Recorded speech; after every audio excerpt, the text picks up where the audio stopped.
My hand trembled as I held the phone, listening to my sister's smug voice through the speaker. "Thanks for the brilliant idea, sis. I've already got investors lined up. You should be proud. Your invention is finally going somewhere." My name is Olivia Chen, and at 32, I had just discovered my sister Amanda had stolen my life's work. A revolutionary water filtration system I'd spent 3 years developing in my garage. The worst part? She'd found my prototype and research notes while helping me move apartments last month. "You can't do this, Amanda," I said, keeping my voice steady despite the rage building inside me. "That filtration system is my work. Every design, every test, every failure and success. It's all documented in my research journals." She laughed, the sound sharp and dismissive. "Oh please, sketches in a notebook don't mean anything. I've already got the provisional patent application ready to file. Face it, you were never going to do anything with it anyway. You're too afraid to take risks. At least I have the courage to make it happen." I gripped my desk, memories flooding back of all the times Amanda had taken credit for my achievements. In high school, she claimed my science project as her own, winning first place while I stayed silent. In college, she borrowed my research paper for inspiration and somehow ended up submitting an almost identical version to her professor. Every time, our parents brushed it off. "Sisters share everything, or don't be so selfish, Olivia." But not this time. This wasn't just another school project. This was my future. "I've got meetings with investors all week," Amanda continued, her voice drooping with fake sympathy. "Don't worry, I'll make sure the family name shines bright. You can go back to your safe little research job and—" I hung up, my hands still shaking but now with determination rather than anger. Walking to my home office, I opened my safe and pulled out a thick manila envelope.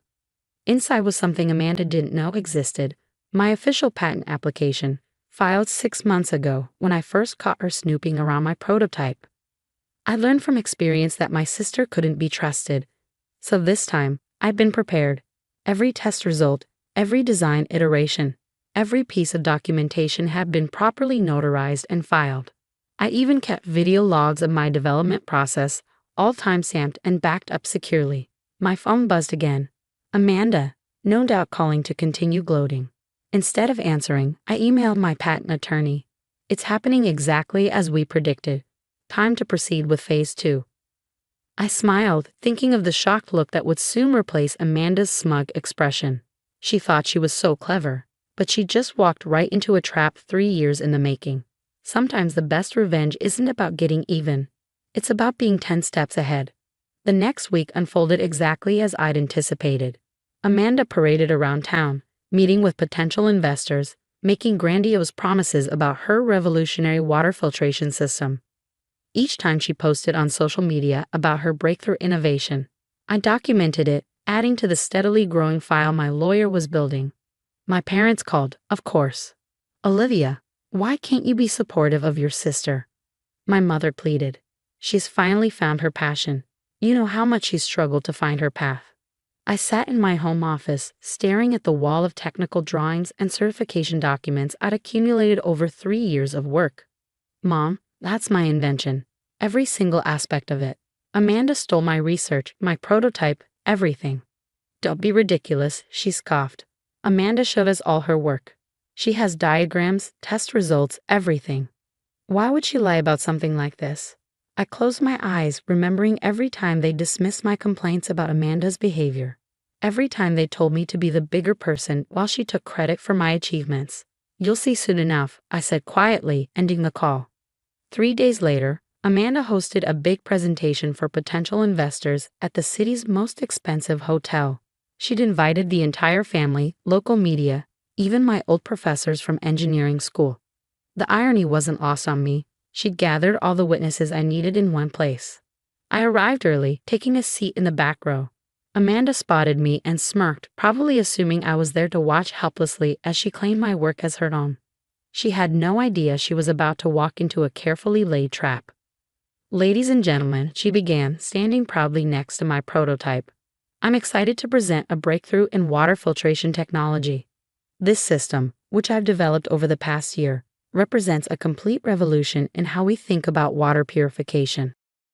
I watched as she clicked through slides that were clearly copied from my research documents, explaining concepts she barely understood. The investors nodded appreciatively, taking notes. My parents beamed with pride from the front row. Then Amanda reached the technical specifications, the part I've been waiting for.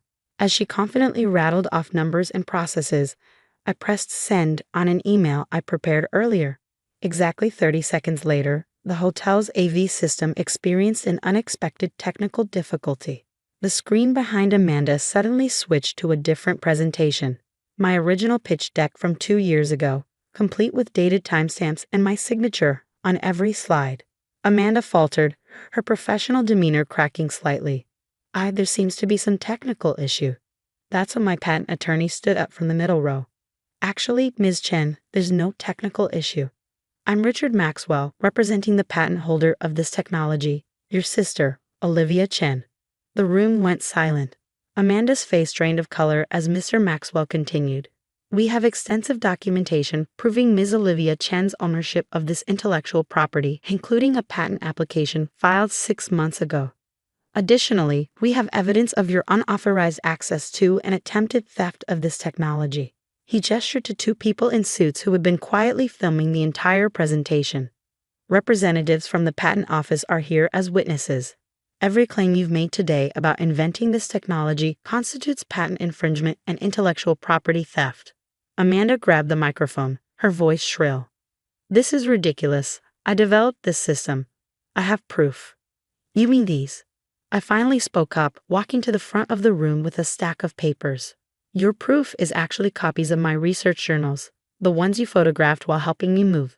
Every page is dated, notarized, and backed up with video documentation of my development process. Would you like me to play some of that footage for your investors? The room erupted in murmurs. Investors began gathering their things, shooting disapproving looks at Amanda. My parents sat frozen, their earlier pride replaced by shocked disbelief. I can explain, Amanda stammered, but it was too late.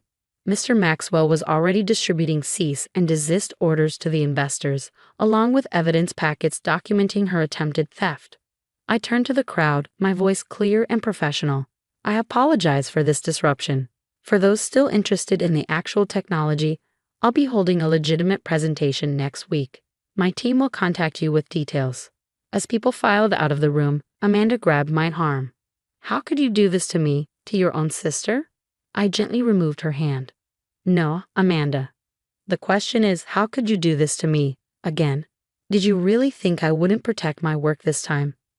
Our parents approached, their faces a mix of emotions. Dad looked disappointed, but for once, not in me. Mom just looked tired. Amanda, is this true? She asked quietly. Did you steal your sister's work? But Amanda was already pushing past them, running from the room in tears. She'd always been good at playing the victim when her schemes fell apart. The aftermath of Amanda's failed presentation unfolded like a carefully orchestrated symphony. Within days, my patent was fully approved, and several investors who had initially been approached by Amanda reached out to me directly. The irony wasn't lost on me. My sister's attempt to steal my invention had actually accelerated its path to market. But the personal fallout was harder to navigate. Amanda barricaded herself in her apartment, refusing to speak to anyone. Mom called daily, alternating between apologies and attempts to broker peace. Can't you drop the legal proceedings? She pleaded one evening. She's your sister, Olivia. She's suffering. I sat in my newly rented lab space, surrounded by improved prototypes of my filtration system. Mom, actions have consequences. Amanda needs to learn that she can't take what isn't hers. But she's family. Yes, she is, I interrupted, which made her betrayal even worse. How many times have you told me to let it go when she took credit for my work? How often did you dismiss my feelings because that's just how Amanda is? The silence on the other end was telling. Dad, surprisingly, took a different approach. He showed up at my lab one afternoon, looking older than I'd ever seen him. I owe you an apology, he said, examining my latest prototype. We failed you, Olivia. We enabled Amanda's behavior, made excuses for her, and taught her that she could get away with anything. Tears pricked at my eyes, but I kept working, adjusting a valve on the filtration unit. Why was it always my responsibility to keep the peace? Because you were stronger, he admitted. More capable. We took advantage of that, expected you to be the bigger person. It wasn't fair. He picked up one of my technical journals, flipping through pages of calculations and diagrams. This is incredible work, by the way. I'm sorry I didn't see it sooner. 2 weeks after the presentation, Amanda finally reached out through her lawyer. She wanted to negotiate, to find a way to collaborate on the project. My response was simple. She could either sign a legal admission of her attempted theft and agree to cease all claims to my invention, or we could proceed with a full lawsuit. She chose the former, though not without attempting to spin the story one last time on social media. But my documentation was too thorough, my evidence too complete. Her posts only served to make her look more guilty. The real surprise came during a family dinner a month later. Amanda showed up unannounced, looking different, humbled, perhaps. I've been talking to a therapist, she announced quietly, about why I do these things. Take what isn't mine. Try to be you instead of finding my own path. I continued eating, not ready to offer forgiveness just yet. I'm not asking you to trust me again, she continued.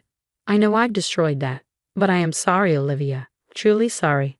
Looking at her, I saw something I'd never seen before. Genuine remorse, not just regret at being caught. Thank you for saying that, I replied carefully. But you're right, trust has to be earned. 6 months later, my water filtration system launched to significant acclaim. The technology was being implemented in several developing countries, providing clean water to communities that desperately needed it. Every interview, every press release, every demonstration carried my name. Olivia Chen, inventor and engineer. Amanda found her own path eventually, going back to school for environmental science.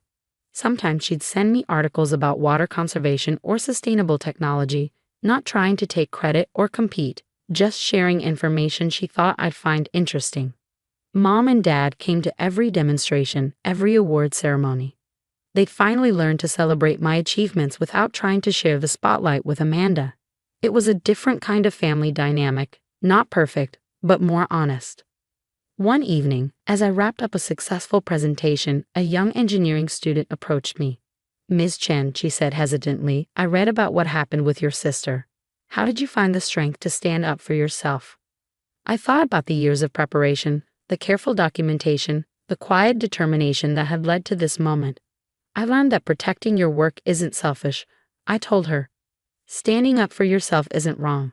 Sometimes the hardest people to stand up to are family, but that doesn't make it any less necessary.